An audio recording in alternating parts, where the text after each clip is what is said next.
Hello, ladies and gentlemen, and all my friends and family and supporters.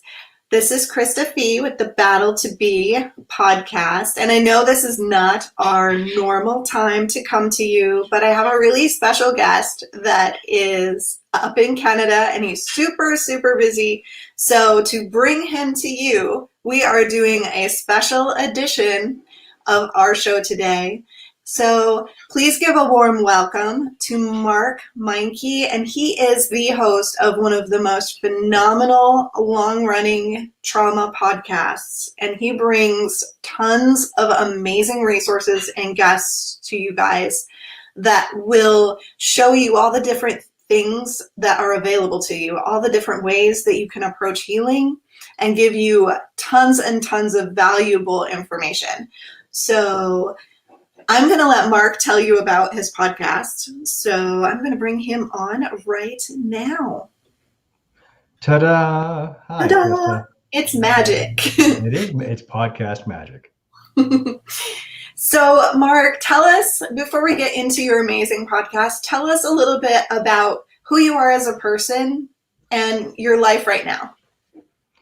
Life right now. Well, I'm a healthy helperton, always have been since I was a kid. When I remember way back in grade 6, they did the hey, let's see what type of career would be good for you. Came up with social worker.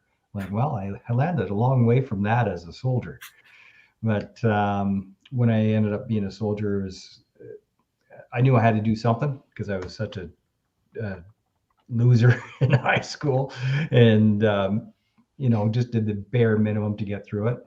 So ended up joining the army in the infantry, because that's where people go who don't have great marks, regardless of your intelligence level. But off I went to the army, and that was tough, man. Just being in the infantry as a trained killer, it was a tough transition for me, because I'm the healthy helperton. I'm the nice guy. And the first couple of years of soldiering was tough to make that transition, because when I went to battalion, I didn't go to just any battalion. I went to the 3rd Battalion, which up here is, I hesitate to call it Special Forces, but it's the more high-speed, low-drag battalion. So the aggression level, the fitness level, it's all up there. It's kind of like the American 103rd Airborne. It's similar to that, where we're not jumping out of planes. Lots of guys were jump qualified, but we were the air mobile unit. So we're in better shape, more aggressive, do more training. We're high speed, low drag. And so had I gone to one of the other 2 battalions, it would have been fine. It would have been an easier transition, but the 3rd Battalion was something else. And anyway, I stuck it out until I was deployed to Croatia in '94. And although I knew there was something wrong because of the temper outbursts that started mid-tour, I knew I wasn't quite right. But nobody, and I mean nobody, was talking about PTSD back then. And plus it was accepted. So if I'd fly off the handle and jump across the table at a guy and grab him by the throat, it's like, yeah, good one, man. It wasn't condemned. It wasn't causing concern to anybody. So I went 23 years, I think is the number, undiagnosed, with a train wreck of a life in the rearview mirror, before I finally had the moment where my second wife, because I completely cooked the first marriage, put her hand on my shoulder and, Mark, it's okay. They're just crumbs. You don't got to be screaming at your kid. They're just crumbs. We can clean them up.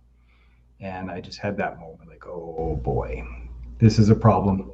I've got to deal with this. And that's when it started. And that's been about 5 years on this healing journey so far. And now I realize, this is forever. All right, I got to be vigilant forever. All right. And through that, the show kind of at some point came to be, because I realized, being the healthy helperton, that all the stuff that I'm learning on this journey, there's a pile of resources out there, and nobody knows where to go to find them, because there is no central place. So I'm becoming that central place. And right now, the show, I think last I counted, we're in 55 countries around the world, but about 23% of the audience is in the States. And given the massive size of the veteran population down there, it should be closer to 90. So I'm hoping that that continues to grow because a lot of the resources I talk about are in the States, actually. And sometimes it's just the modality of resource. So, like people are like, "Oh, what's up with this ketamine treatment?" So I get experts in on that, or people want to know about psilocybin or the efficacy of veterans retreats. So, what we have up here, you have down there too, and it gets people thinking, "Yeah, I think I'm going to go try that now. It doesn't sound so woo woo. Maybe it's worth a shot." I love that woo woo. Being a service provider in the United States, the woo woo is the scary thing because tough guys in helping professions don't want the woo woo junk. But if you can give them that logical explanation for why something works and you can take it to the brain science place, it's much easier to sell the stuff that is packaged as woo woo. Well, more and more, Kelsey Sharon, she was on Jocko Willink's show. She's a Canadian Army veteran. She was in Afghanistan. She's in the artillery, so she was a combat armed soldier. And she's right into the woo woo, and because it works. And she's finding all kinds of special operators, both Canadian and American, and they're doing the same thing, man. Like these hard chargers, the special operators, and the real ones, not the stolen valor ones that we keep running into, the actual ones.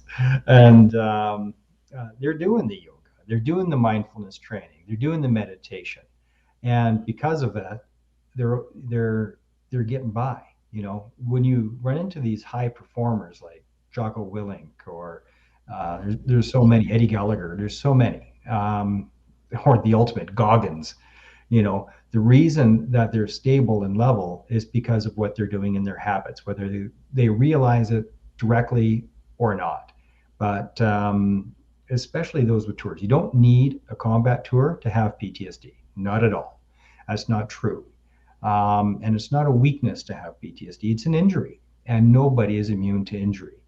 Uh, One of the things I really try to hammer home is that it's an injury. Nobody's immune. There's no such thing as being so tough that you can't possibly be injured.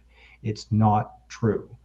And there are some that think, well, I've got like 4 tours and all combat tours, and it was all super hairy stuff outside the wire. And I'm fine. Well, you don't know that. If you just got out of the military 2 years ago, all of your, for a lot of people, and was the case for me, but I see it so often, your defense mechanisms that you don't even know you have are completely in place. The gallows humor, the disassociation, it's firmly in place. So you're telling the most horrific stories that are making people just they're all shocked, and you're laughing. That wears off. It can take 20 years for it to wear off, but it wears off. Then all of a sudden you have this moment where you look back at the thing you used to laugh your ass off about, and you're horrified because you realize, oh my God, that was not funny. That was horrific. And when that happens, and the reality of those situations hit, at the OSI clinic, it's Operational Stress Injury Clinic, we've had people come in that were Vietnam veterans, right? And they didn't have that moment of holy shit for 40 years. It happens. We've even had Korea veterans coming in the clinic, 80 years old, and all of a sudden, yeah, I thought I was good, but all of a sudden I'm seeing things a little bit differently and remembering things a little bit differently and remembering things that I didn't remember before because they were blocked. And blocked memories is a thing, believe me. Blocked memories and replaced memories. I've had a few of those that bit me in the ass 20 years later. But it can hit you later on.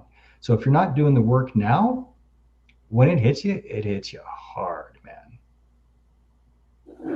It's amazing that you're bringing this up. I literally just had this conversation with someone yesterday that what we're doing is healing, but what we're also doing is we're creating resiliency. We're creating habits and resources that if you don't experience anything bad and you don't need them, that's great. They still help you with your heart rate. They help you with your keeping your chemicals regulated. They keep you in a better mood.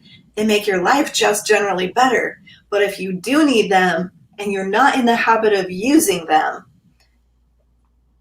then you're not going to have the resource when you do need it. So people who fight the small things, the structural things, the breathing work, if you know how to calm your nervous system because you've just practiced it for so long with mindfulness and meditation or any number of a million different strategies, if you've practiced it, you only have to start and you only have 3 seconds before your brain runs away with you if you're what we like to use the word triggered really commonly in society. When we, Mark, me, and like when we're talking triggered, we mean actual out of control emotions and responses, not you're pissed off just because you're reacting to something. That word's kind of been stolen. So when you're triggered, if you're prepared to calm your nervous system, you can stop a trigger from running away with you. If you don't seek help until you've been struggling for months, it's a lot harder. It's still possible and healing, but healing takes time. So if you're prepared, if you're ready, if you have the weapons on board to fight that fight, and you're using the proper tool for the proper job, you're not going to have as severe of a reaction, and you're going to feel more in control of your own life. And for PTSD, control of your own life is the biggest hope, dream, and desire. I'm a huge believer in resilience. And unfortunately, it is so rare that you can find a resilience program in recruit training, whether it be police, military, paramedic, anywhere in the EMS. They still don't talk about it. Maybe it's 10 minutes. But it's got to be a big focus, because the downstream effects, if you don't right from the beginning say, look, here's some of the things you might be experiencing, this is what it might look like, and when you start seeing this in your life, well, that's a symptom. And one of the challenges is that, other than ego, of course, where people are like, oh, I'm good, I'm strong, I'm fine, but one of the challenges is that PTS, post-traumatic stress injuries, they cause blind spots, and people often don't know that they have the injury when they have the injury. They can't see the symptoms in themselves. Their self-awareness is just not there. Their situational awareness, their impact that they're having on others, they can't see it, and they think the other people's the asshole. It's like, what the hell is your problem? What are you, a snowflake or something? It's like, no, that's not somebody being a snowflake, dude. That's you being a dick. You're being a dick. And you don't know that you're being a dick. That's not them being a snowflake. Point that finger at yourself, not at them. If you're blowing up the room all the time and the one causing everybody else to be upset, this is why so many people at some level, they realize, like, I don't seem to play well with others. So they end up being truck drivers. There are more veterans on the road driving a big rig truck than you can believe, because they just like, get me the hell away from people and just get me on the highway. What they don't know that they're doing, other than avoidance, of course, is it's meditative when you're on the highway, which is why so many veterans have a motorcycle. I got a motorcycle. It's like my favorite thing ever. It's the best way to meditate, personally. And meditate and mindfulness. It's so good. Wind therapy, we call it. But it's a thing. And so people put themselves in these positions. They don't realize that they're self-soothing. They just know, I feel better doing this than I do doing that, without really connecting all the dots of, oh, I'm self-medicating. I didn't even realize that I'm self-medicating. Well, why are you self-medicating? Because you're not dealing with your shit. You got to deal with your shit and admit that you are the asshole. And it's not your fault. It's an injury. But the symptoms of these injuries is quite often you're being a jerk, and you've got to own it because it can be fixed. It can. I mean, the wolf's always at the door, as far as I know. Although people are saying after ketamine treatments and whatnot, the wolf is no longer at the door, and you're truly legit permanently healed. Cool. Haven't seen it yet, but that's what they're saying, and that's very, very hopeful. But for most folks right now, the wolf is always at the door. But you got to know that the wolf's at the door. And you got to realize that you're reacting to the wolf being at the door. And that's where the mindfulness therapy, self-awareness, and finding better coping strategies. Because if you don't find the healthy ones, you'll be cracking a bottle. Oh, I feel like a drink. And that's where the alcohol, the drugs, homelessness, and suicide come from. Because you got on the wrong road. Get on it early, man. Get on it early with the healthy coping strategies and awareness, because nobody's immune from it. Because we've been watching for a while, and as a program, we do help with the PTSD. We still use PTSD, but I use post-traumatic stress and trauma spectrum injuries. I kind of prefer that terminology, but the industry is still stuck on PTSD. So I work on the healing side after effect, but recently, Battle to Be, we've been hitting the front side too. We're going into emergency rooms, we're going into fire departments, we're going into police departments, and we're teaching these skills to the youngsters, to the new cadets, to the trainees, to people who are just going into the positions, so that they have already got the knowledge and the foundation for stress reduction, anxiety, and overwhelm. And we don't stress it as a PTSD program, but really what we're doing is we're kind of creating a foundation for prevention. And the other thing that we've taken to doing that's a little bit strange and has gotten a lot of negative feedback, but I'm still going to stick with it because I believe this wholeheartedly, and you kind of touched on it. We're not just preventing suicide, and we're not just preventing the illness itself. We're preventing domestic violence, divorce, Yep. child abuse, and those types of things. And if you're in the industry, you know that statistically the number of divorces in returning military personnel, no matter where they are or what they're serving, the number of divorces is horrific. And for the special operators, it's like 90%. And why is that? Because they have shorter, more intense deployments and more of them. So they're having higher rates of post-traumatic stress reaction. That's right. Yep. Because even the high-speed, low-drag crew, nobody is resilient to it. I mean, not true. Nobody is immune from it. Immune. Is what I mean. You know, and no matter how resilient you are, everybody's got a breaking point. If I've never seen somebody that lost a leg or two have anybody come up to them and go, "You lost your leg to a landmine? Really? You got weak shins or something? Or are you just not observant? You didn't see the disturbance in the ground? Like, what the hell's wrong with you that you lost your frickin' legs from a landmine?" Nobody does that. Because there's not a damn thing you can do. Shit happens. You hit landmines, you hit IEDs. I'm the only guy I know that hit a tripwire and lived, or at least didn't have holes poked in them. I didn't blow up after I hit a tripwire. I was real lucky. And I know dead people that hit tripwires. But you're not immune from it. There's nothing you can do from a blast. If your leg gets sheared off, it's not your fault. It's not because your boots weren't on tight enough. It's because it's a frickin' landmine, and that's what they do. And we have to look at mental injuries the same way, because it is an injury.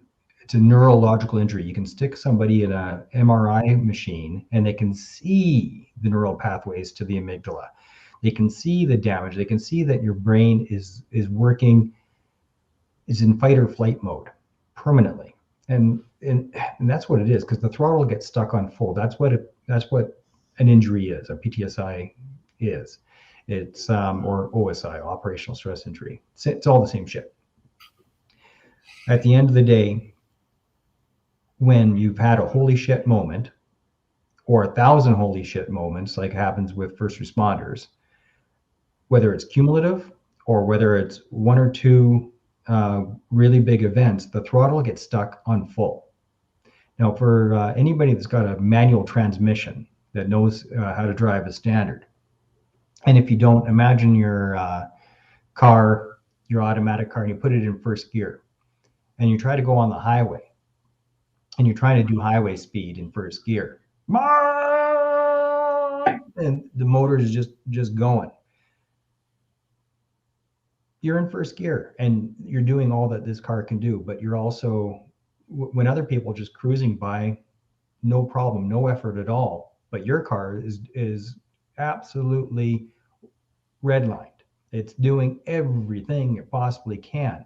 That motor is going to blow pretty soon, because it's the whole system's just being overloaded and it's working way too hard. Well, the guy on the other lane doesn't know that you're in first gear. So they're like, what the hell is your problem? Why, like, this is easy for me. Why isn't it easy for you? It's because you're redlined. And it's like that with a PTS injury. Our system is locked on full. The throttle is stuck on full. And you might not even be aware of it. So you got to know what the symptoms are. The bad sleeps. I still have nightmares. It sucks. And I was in a war in 1994. It was a while ago. And I still have nightmares. Damn near every night. It sucks. But they have actually got better over the last 6 months, which is nice. But if you go into a restaurant and you tactically pick where you sit, and you know where all the egress points are, and you're looking around for weapons of opportunity. If you know, like I know, that the in a diner, the sugar dispenser that's full, the glass sugar dispenser, is a freaking great dead blow weapon, and you already know that, I didn't have to tell you that, and you're like, oh, you noticed that too? Or the tin napkin dispenser, and you've thought about using it upside somebody's head more than once, and you're aware of all threats at all times, and this has been going on for years, and you haven't sought help. This is no way to live. It's exhausting. It's brutal. And you wonder why you're a little bit short-tempered. You're always ready for a fight. That's why you're short-tempered. Your cup is 3/4 of the way full at any given point in time. A healthy person, their cup, here's my cup, is, there's my logo there. Ooh. But a healthy person, their cup is about 1/3 of the way full, give or take, because life happens. Life is rough. Everybody goes through shit. Everybody's got a story. Fucking everybody. But when you go into training, just the training can fill that cup up a little bit, right? Because now you're more high speed, low drag. And that you go into a war zone, or as any kind of first responder, the first responders would be like, oh, filling up a little bit at a time, year after year, or sometimes a big event. But in a war zone, you're getting shot at and everything else, whether you're outside the wire or inside the wire, you're right up here. Now, if you have too many events, it gets stuck up here. And that means something little small, like my kid isn't eating their vegetables. And well, when you're down here and it gets raised a little, it's no big deal. But when you're already here and it gets raised a little, it overflows. And the overflows is you have an angry face. And sometimes it's all it is just the face that we make at people. And they look at you and they're hurt. They're hurt just by the face that you made. and that's enough. But if it's more than that, and you're raising your voice and you're yelling at people and you're saying, "What the hell is wrong with you? Why can't you just pull your head out of your ass?" And you're judging people on a regular basis, road raging, the fuck is your problem? It's not them, dude, lady, it's you. It is not okay to be the one screaming at the idiot drivers, because it's actually you that's being the idiot. You just can't see it. Got to point the finger at yourself. And other people shouldn't be bothering you, other than a minor annoyance. If they are, it's because your damn cup is full. So draining the cup is probably the hardest thing in the world. And that's what most therapies try to do, is they try to drain the cup. A PTSD coach like yourself is trying to give you a bigger cup. It's really tough. Like, you do your best to drain the cup a little bit, and you do your best through therapy. That's what therapy is for. But through mindset, mindfulness, you're increasing your capacity instead. When you increase your capacity, it comes down. It's still there. All that shit still happened. It didn't go away. But you're able to hold it in a way that doesn't fuck up your life or the life of others. So I rarely have the opportunity to have people on here that know as much about PTS from an experiential standpoint and from a working with other people through treatment standpoint. So I want to ask you a question that may or may not work for you. If you don't know anything about this, that's fine too. All right. I've gotten really hung up on an idea that there is a key factor in reintegration that we're missing. There's something about the process of returning people home, and that all of that training to become a team and not to have a self-identity, there's something at play there that we need to focus on rebuilding an individual's identity and the ability to connect with other human beings who aren't on their team. Does that make any sense to you? Does that make... It makes complete sense. So are you talking about just coming home from tour, or leaving the military, or both? Both, either or both. Well, the self-awareness training is the big thing. That's mindfulness, right? It's okay, when we get home, you might be noticing that. And if you notice that, that is a sign or a symptom for you to go, whoa, take a step back and come talk to us, because we need to do some work. And here's some tools to, if you find that A and B and C is happening, here's some tools. If you find that you're feeling anxiety, that you're on alertness, that you're hyper alert, that you're always looking for threats, come talk to us, because we need to do some work. And we might have to remove you from the home for a while. You know, like, just stay away from your family, see them on weekends or something for a while.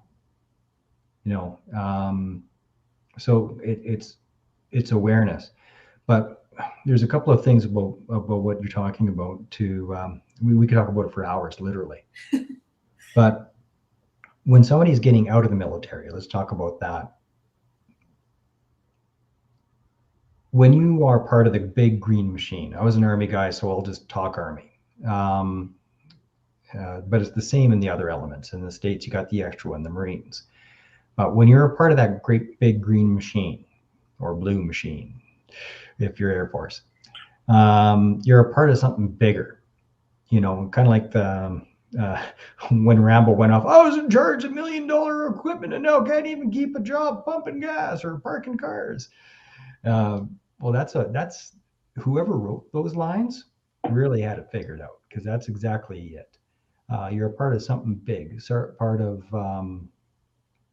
you're instilled with a sense of massive purpose and importance. And then you get out, and maybe you were a sergeant when you got out, but whatever, even if you were one hook private, it's tough to feel like you're part of something big again. My tour was a United Nations tour. They're shitty tours. And so I was wearing a blue hat, and we had the UN flag. I was like, man, that's like kind of a big deal, isn't it? It felt like it was a big deal, and it felt like we were part of something big. So you get out, and then there's a couple of different types of veterans. There's ones that they hide all their shit except for maybe a couple of mementos, and then that's it. And then there's others that they do their vehicle up, and the clothes that they wear, and every conversation that they have, and it's all about their service forever. 30 years later, it's still the bulk of my life is about my service, and it's always going to be a part of you. That old saying, you can take the person out of the army, you can't take the army out of the person. That's completely true. And that's okay, because there's some real good parts of it, and hang on to it. That's fine.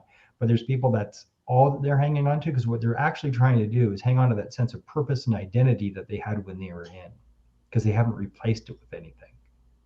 That's a big part of what Operation Tango Romeo is for me, my podcast. It's now I have a new mission. So instead of hanging on to the past, which isn't with me anymore, it's gone.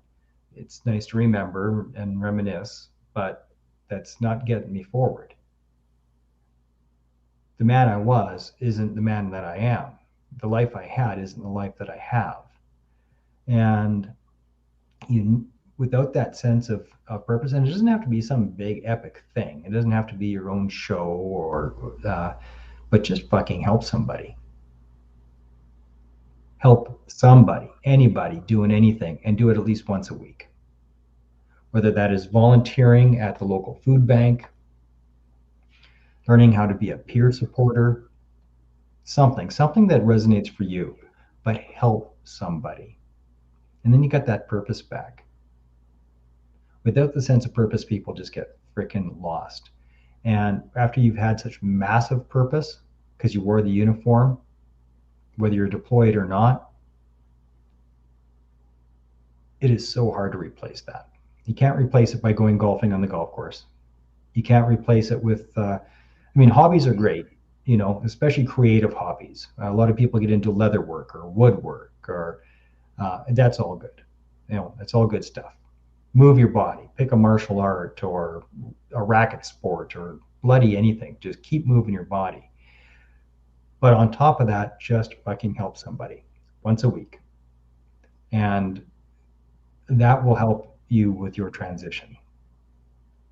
And if you don't do it, well, you'll see him at the bar. Oh, those coping mechanisms. This has been an awesome conversation. And I know there's so much. We could literally do this all day. So what is the thing that you most want to tell people? Be kind to yourself. Understand that it's an injury. You're not weak. And there is help. There is hope. You don't got to hide in a big rig truck on the highway. Nothing wrong with that. It's pretty cool. But you don't have to. Healing happens. Go to my show and pick a modality that works for you. Give Krista a call. Hire her. Do something, but do something. Don't isolate yourself. Isolation is the problem, not the cure. It's a coping mechanism that is the poison. It's like drinking.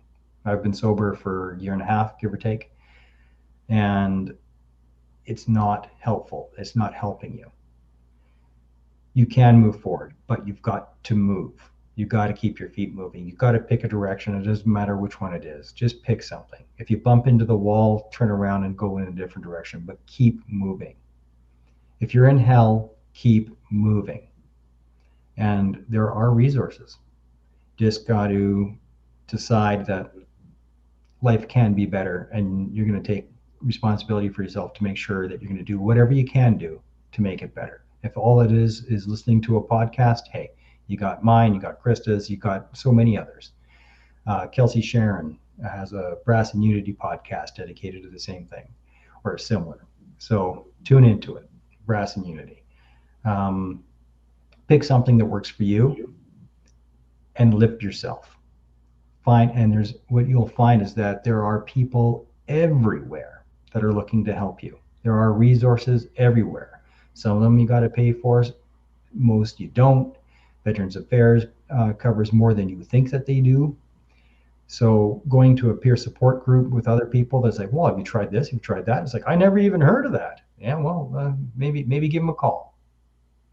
But healing happens. There are more resources than you're aware of. Look for them, find them, use them. That's my message. I love that. I'll just add to that whatever you try that doesn't work, don't let that stop you from keeping on trying. Just because one therapist didn't help you, or one modality didn't help you, or one coping strategy didn't help you, don't give up, because there's a million different options. And you just didn't find the one that works for you yet. You will if you keep looking. And listen to your instincts. You'll know when you connect with someone. You'll know when what they're saying sounds reasonable to you. And follow through with the things that feel good, the things that feel right, the people that make sense to you. If you hear something and you're like, that's stupid. Well, if you think it's stupid, you're not going to get any benefit from it right away until you don't think that it's stupid. So find something that doesn't sound stupid. Do what you can do. Do that. And keep going. Just keep going. All right, where can we find you, Mark? Operation Tango Romeo. Tango Romeo stands for Trauma Recovery. On any of the podcast channels. Apple seems to be where people go the most. Next is Spotify, Google Podcasts. Primary upload point is anchor.fm. So that's where it goes first. But yeah, Spotify is probably my favorite place to go.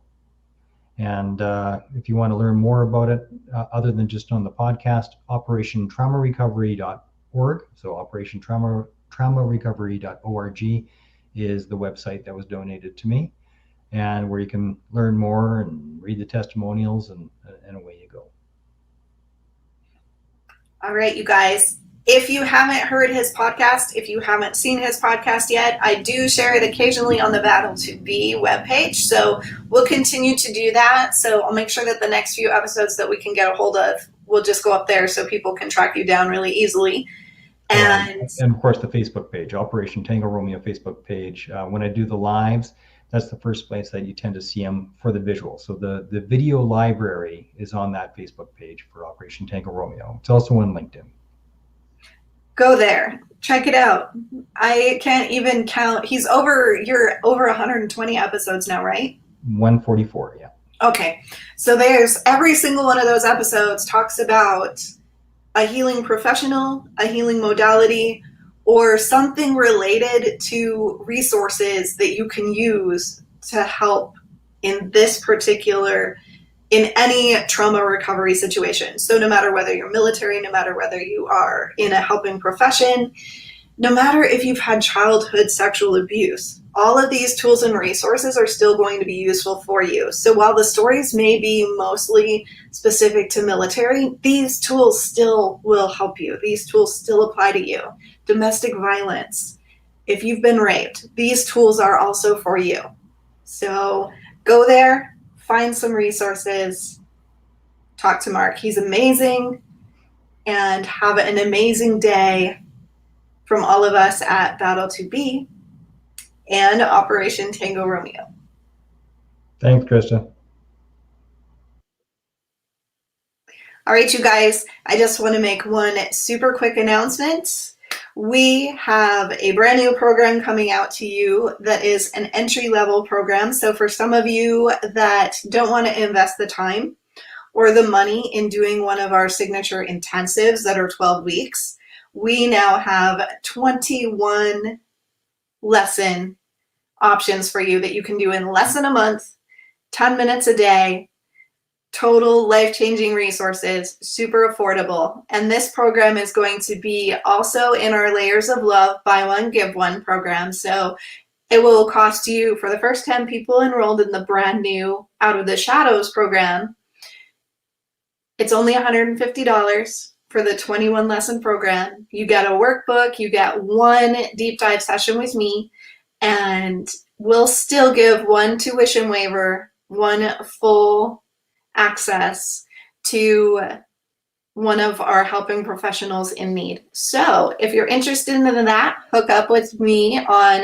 Facebook or go to battle2be.org, and we will be releasing a second mini course next week, we are hoping. So keep up with all the changes. There's a lot going on, and we can't wait to provide more and more things that help you get and stay on your healing journey.